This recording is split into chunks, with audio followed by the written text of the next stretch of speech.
Today we are bulk meal prepping 7 days of chicken pot pie. We are jumping straight into the prepping today, so stick around for the end of the video where we will check out where to buy each ingredient for the best price, along with the macros and cost breakdown to show you how saving time and eating delicious food can still fit within your budget. Get ready to simplify your meal prepping and elevate your culinary game. Let's get started. Before I start a new round of meal prep, the most important thing is to make sure that the workspace is clean and that there is room in the freezer. After prepping the space, I collect all of the supplies I'll need to make the meal prep and gather all of the ingredients together.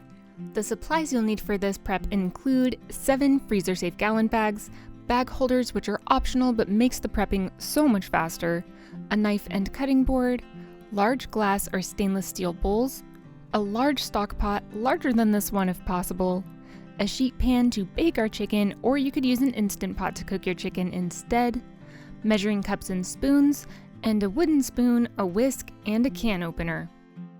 To prep 7 days of chicken pot pie, the ingredients we need are 12 cups of chicken broth, 4 cups of whole milk, 2.5 cups of flour, 4.5 sticks of butter, 7 carrots, 4 yellow onions, 14 cloves of garlic, 7 russet potatoes, which I didn't have so I used about 10 gold potatoes, 7 stalks of celery, 2 cans of green peas, 2 cans of corn, 7 tablespoons of garlic powder, 7 tablespoons of onion powder, a 1/4 teaspoon celery seed for each prep, salt, pepper, and 7 pounds of chicken thighs.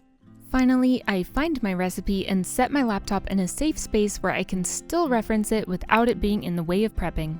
If you want printable, weekly recipes along with grocery lists for prepping in bulk sent straight to your email every Thursday, along with a personal shout out at the end of my YouTube videos, check out the link to my Patreon in my bio.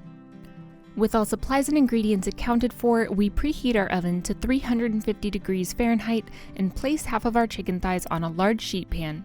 I bake these in 2 batches, but if you have a smaller pan, you can do it in 3. Drizzle some olive oil over the chicken, and when your oven is preheated, pop your chicken in and bake for about 30 minutes or until your chicken reaches an internal temperature of 165 degrees Fahrenheit. While the chicken is baking, label your bags with the name of the recipe and the date you prepped the meal. I have a mix of reusable baggies and Ziploc bags, so if you are using reusable silicone bags, the Arteza Dry Erase markers are the easiest to clean off for reuse, and if you are using Ziplocs, any permanent marker will do. Next, I set my bags up on my bag holders, which makes it easy for me to make multiple preps at the same time.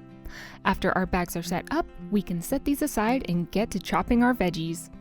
The recipe calls for a large carrot, a large potato, and 1 celery stalk per prep, so we're going to chop 7 carrots, 7 potatoes, and 7 stalks of celery. We add these to a large pot and fill with water. Bring this to a boil and then simmer for 15 minutes. When the 15 minutes is up, strain your veggies, place in a large bowl, and set aside. When your chicken is finished baking, remove from the oven and let it rest for a few minutes before transferring to a mixer to shred. You can shred this by hand, but I highly recommend using a mixer of some sort because it cuts down on time and is just so easy. When all of your chicken is finished baking and shredding, place in a large bowl and set aside. Next, we're going to chop up 4 onions and 14 cloves of garlic. In the largest pot you have, melt all of your butter over medium-high heat. Add the onions and garlic and cook until your onions are translucent. Add your 2.5 cups of flour and stir together to make a roux. Stir in 4 cups milk, and depending on how big your pot is, however much of the chicken stock you can add without overflowing. My pot was nowhere near large enough, so I was only able to add 4 cups here, and I added the remaining stock to the prep bags at the end. Add the garlic powder, onion powder, celery seed, salt, and pepper. I recommend using a whisk here to get all of the clumps of seasoning incorporated, then simmer on low heat while stirring until thickened. Remove from the heat and set aside. Set up your prep station with your labeled bags, shredded chicken, veggies, sauce, and canned peas and corn. To each bag, we want to add half a cup of corn, half a can of peas, about 2 cups of the carrots, potatoes, and celery, about 2 cups of shredded chicken, I added about 2 cups of the roux mixture to each of mine, but if you used a large stock pot and were able to fit all of the chicken stock in one pot, this will be about 3.5 cups of the roux for each bag. Since I did use the smaller pot, I had to add about 1.5 cups of stock to each bag. Again, skip this step if you used a large stock pot. After all ingredients are added, take each bag and squish the contents together to combine and then lay flat to get all of the air bubbles out. And that is it. You can transfer these to your freezer, and after freezing solid, these are good for about 3 months. You can thaw your freezer prep either the day before cooking the meal by removing from the freezer and thawing overnight in your fridge, or you can thaw it on the day of cooking by submerging the prep in room temp water. To make the pie, preheat your oven to 425 degrees Fahrenheit. I use pre-made pie crusts to cut back on time, but you can totally make your own, and this fits a 9-inch dish. Fill the pie with your chicken pot pie filling, and then place another pie crust on top. I like to crimp the edges of the pie with a fork to make sure the 2 pie crusts are sealed together. Finally, cut 1-inch slits across the top of your pie and cover with an egg wash. Place your pie into the oven for 30 to 35 minutes, and I typically cover the pie with foil about halfway through so the top doesn't burn.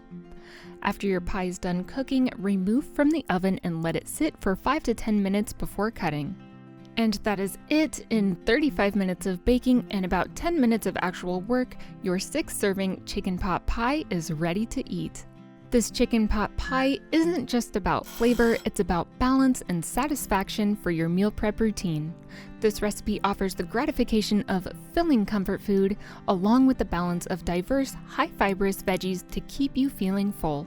Each serving brings 518 calories to the table, offering a hearty yet wholesome meal. With 20 grams of protein to support your body, 31 grams of fat for essential energy, and 39 grams of carbs for lasting fuel, it is a well-rounded choice for anyone seeking a delicious, home-style option for dinner. It's a comforting addition to your weekly menu that promises to leave you feeling nourished and content. With all of the macros out of the way, let's break down how much it costs to make one prep of chicken pot pie and what that cost comes to per serving. The left side of the table lists the ingredient for the recipe. The cost column is the cost of the ingredient per the amount needed for each prep. The cost unit is how much of the ingredient is needed for each prep, and the final column is where to buy the cheapest version of each ingredient. When we add all of this together, the cost to prepare one prep bag or 6 servings of chicken pot pie comes to $12.57. Per serving, this is only $2.10 per person. And that wraps up our week of bulk prepping chicken pot pie. Thank you so much for joining me. I hope you learned something new about prepping and are inspired to try it out for yourself.